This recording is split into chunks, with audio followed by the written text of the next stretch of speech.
avant de démarrer, je t'invite vraiment à regarder cette vidéo jusqu'à la fin parce que je vais te dévoiler 5 sujets importants à prendre en compte quand tu te lances dans la location de voiture. C'est surtout pas à négliger. Donc, je m'appelle Chris DNY. Bienvenue sur ma chaîne YouTube. On va regarder ensemble les 5 informations importantes avant de débuter dans la location de voiture. Je t'invite à t'abonner si ce n'est pas déjà fait. On partage beaucoup d'informations concernant la location de voiture et le business de la voiture en général, que ce soit comment se lancer, etc.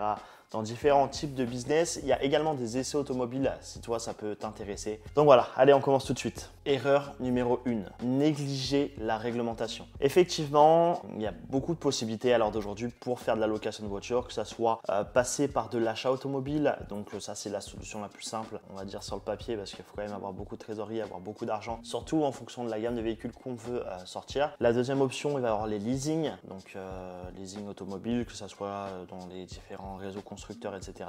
Et la troisième, pour moi, c'est réellement celle la plus facile à tous les aspects techniques, que ce soit l'aspect financier, que ce soit l'aspect de dossier, que ce soit l'aspect de tout, c'est de passer à l'étranger, par l'Allemagne, par la Pologne entre autres. On peut également passer par la Suisse, par République tchèque, l'Autriche. Il y a vraiment aucune limite à ça. Il faut juste savoir trouver les bons contacts et les bons interlocuteurs. Bref, tout ça pour te dire qu'il faut faire attention à la réglementation de toutes ces choses-là. Parce que si toi, lors d'aujourd'hui, tu veux te lancer dans l'automobile et particulièrement dans la location de voiture, mais que tu ne sais pas mettre en œuvre ne serait-ce que des contrats en bonne et due forme, que tu penses que tu te lances dans la voiture, que tu vas prendre une voiture, voilà, je sais pas, tu vas commencer peut-être avec une Clio ou tu vas peut-être commencer avec une A45S en fonction de la stratégie que tu veux choisir, et que tu prends ta voiture, tu la mets en location et tu te dis vas-y c'est le fun, tranquille, je prends de l'argent, je fais signer un petit papier, etc.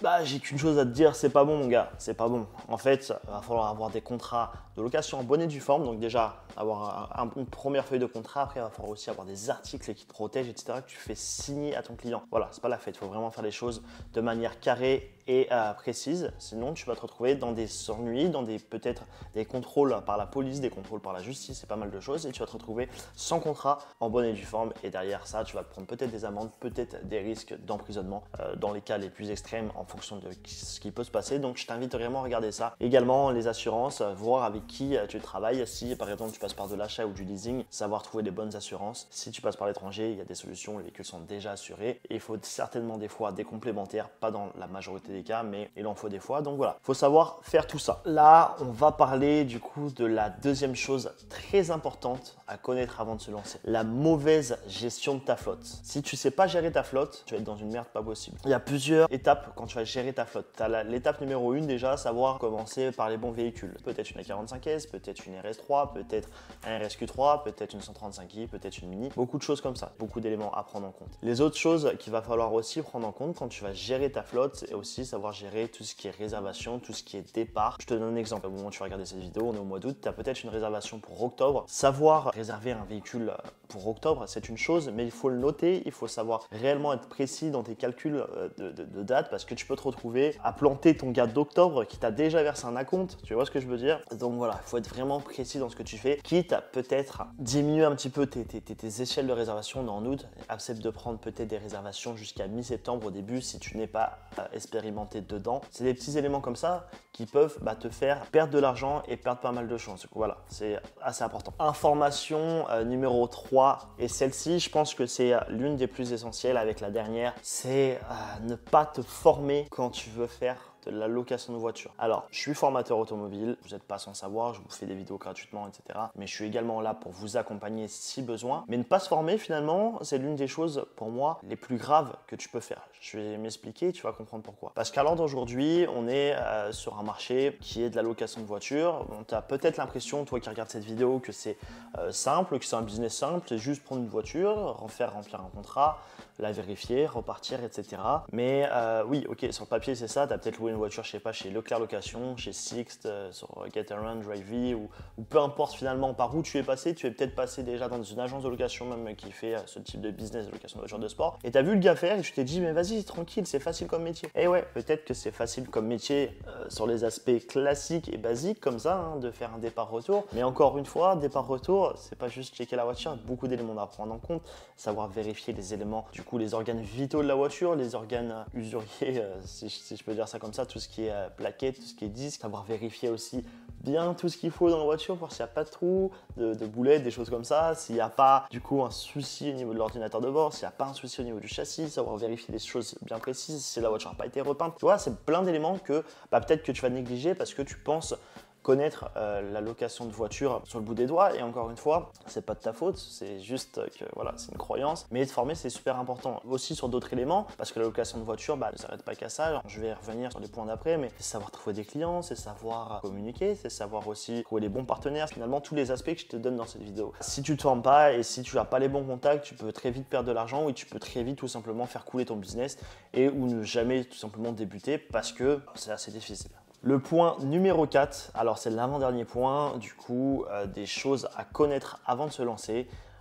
Tu n'es pas sans savoir, je pense, que le nerf de ton métier, il y a 3 éléments finalement. Savoir comment créer ton entreprise, trouver ta voiture et derrière faire de l'argent. Ok. Donc faire de l'argent, comment tu fais de l'argent du coup finalement, c'est en ayant un bon marketing. Il y a beaucoup d'entreprises qui ne savent pas communiquer et c'est pas pour dire, c'est la majorité des entreprises. Moi qui suis du coup dans un monde de marketing un petit peu, hein, vous avez qu'à regarder mes réseaux chris.dny, ça passe par une belle communication, de belles photos, ça passe par de belles vidéos, ça passe par des informations intéressantes. Il y a beaucoup d'éléments à l'heure d'aujourd'hui que 95% des agences de location ne mettent pas en œuvre. Donc en gros, ça c'est très problématique de ne pas mettre en œuvre toutes les chances de notre côté parce que trouver des clients, c'est ça qui va te faire ton chiffre d'affaires.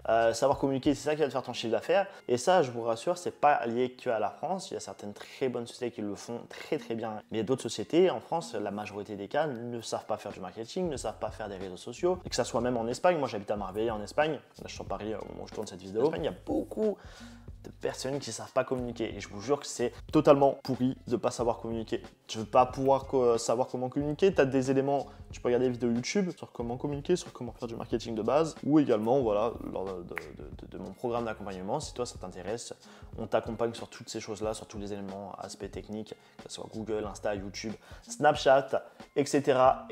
Il y a beaucoup de choses à faire sans dépenser d'argent sur lesquels on peut se faire plaisir. Point numéro 5 les gars, vous l'attendiez, celle-ci, vous l'attendiez et c'est vraiment l'information la plus importante à prendre en compte. Donc écoute bien, s'il te plaît, tu ne viendras pas te plaindre après si malheureusement ça t'arrive. Alors, l'information la plus importante que je vais dévoiler avec vous, c'est tout simplement les arnaques dans ce milieu de la location de voitures sont multiples.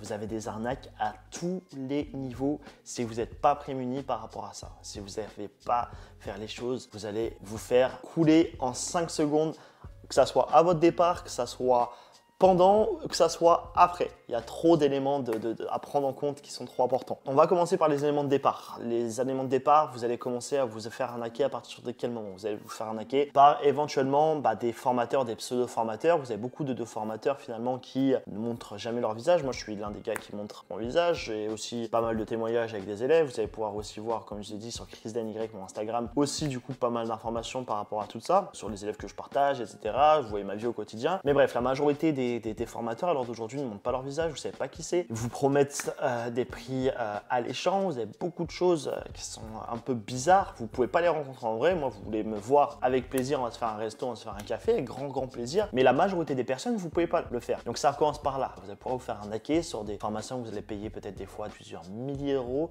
voire dizaines de milliers d'euros en fonction d'avec qui vous passez, et pour avoir finalement aucune information derrière. Et ça, c'est très important de le prendre en compte, je vous le demande, être vigilant par rapport à tout ça. La deuxième des arnaques possibles, une fois que vous avez passé un petit peu l'étape des formateurs, ou si vous voulez pas du tout passer par un formateur, là aussi vous allez voir que vous allez pouvoir couler directement et votre budget, peut-être vos économies d'une vie vont pouvoir disparaître en un claquement de doigts. Vous avez beaucoup de fournisseurs de voitures, c'est de l'arnaque les gars, c'est vraiment de l'arnaque. Il y a trop de gars, que ça soit en France, en Allemagne, en Pologne, enfin peu importe, qui vont vous arnaquer sous différents angles. Ça veut dire que si à l'heure d'aujourd'hui vous n'avez pas un minimum de contact, de compétences pour repérer toutes ces choses-là, je peux vous promettre que vous allez tomber dedans. Et j'en ai moi-même fait les frais, malheureusement, j'ai moi-même perdu des dizaines de milliers d'euros comme ça quand j'ai commencé ce métier. Et je peux vous assurer que c'est pas cool. J'ai perdu un temps fou, j'ai perdu de l'argent les gars. Et je vous jure que cet argent-là, à cette époque-là, c'est pas de l'argent, il tombait du ciel, c'est pas de l'argent, vas-y, tranquille, je suis bien, je vis bien. Donc en gros, les gars, ce que je vous dis, faites gaffe avec qui vous passez c'est en fournisseur également. Vous avez des gars qui vont vous sortir des cabis, vous avez des gars qui vont vous sortir des vraies vidéos. C'est des trucs de ouf, ils sont forts. Vous allez perdre des grands 1500, des grands 3000, peut-être des 5000. Et même voilà, ça c'est des choses sur des acomptes, des choses comme ça. Autre chose, des fois vous allez même récupérer des véhicules dans d'autres pays. Vous allez signer des contrats avec la voiture, le mec devant vous, mais vous n'allez pas vérifier correctement. Le gars, il va vous déclarer la voiture volée sur le chemin du retour parce que vous la livrez pas, hein, bien sûr. Vous allez la chercher. Et en Pologne, vous allez vous faire toper par la police, par exemple, ou en Allemagne. Le véhicule a été déclaré volé. Forcément, ils vous ont trouvé, ils ont juste balancé la petite position GPS, on sait où il est, on vient de se faire voler la voiture. Et quand vous allez vous faire voler la voiture, quand la police va venir, et bah vous allez être comment? Ah, regardez le contrat de location. Mais ouais, mais en fait, la voiture, elle correspond pas de cette société, en fait. Arrêtez de dire n'importe quoi, c'est peut-être vous avez créé les papiers. Vous voyez ce que je veux dire? Ça part trop loin. Ça part trop loin, les gars. Donc, s'il vous plaît, faites attention aux fournisseurs également. Et la troisième, sous-mention des arnaques, les gars, c'est tout simplement la partie où vous êtes lancé. Vous avez votre véhicule, vous êtes avec un fournisseur sérieux, tout va bien. Je vous décourage pas, les gars, je préfère juste vous dire les choses et c'est pour ça que c'est important aussi de se faire accompagner, de se former par rapport à tout ça. Arrive le moment des clients. Vous avez des clients, les gars, ils vont vous péter le tracker et vont vous voler la voiture. C'est pas dans la majorité des cas, ça m'est arrivé une fois. Avec un peu de chance et un peu de réactivité, on a réussi à retrouver tout ce qu'il fallait assez rapidement. Je veux pas dévoiler les choses en vidéo parce que ça reste dans l'intimité des loueurs. On a besoin de garder ces éléments-là. Mais on a des éléments qui font qu'on peut retrouver les voitures même quand il n'y a plus de tracker. Je vais pas épiloguer 100 ans sur les arnaques, mais vous avez compris. Alors, si je dois répéter du coup les 5 éléments à prendre en compte, alors ignorer la réglementation et pas savoir du coup être en norme avec la loi. Deuxième des étapes, mauvaise gestion de ta flotte, ça peut te mettre dans le pétrin. Troisième des étapes, ne pas te former et penser tout connaître. Également, ça peut te faire de perdre de l'argent. L'étape numéro 4, c'est en gros avoir un mauvais marketing, pas savoir communiquer, etc. Et l'étape numéro 5, c'est les arnaques, les gars. Voilà, j'espère que cette vidéo vous a plu. Écoute, si toi tu veux en avancer un petit peu plus, prends rendez-vous là directement dans cette vidéo. Je t'invite à regarder tout ça, à nous appeler, c'est gratuit. On se fait un petit point conseil si t'es chaud de lancer. On fait tout ça, on te lance ton agence de location en 27 jours. Merci d'avoir regardé cette vidéo. Abonne-toi, laisse ton pouce bleu, ChrisDNY partout sur Instagram, TikTok et YouTube. À bientôt la team.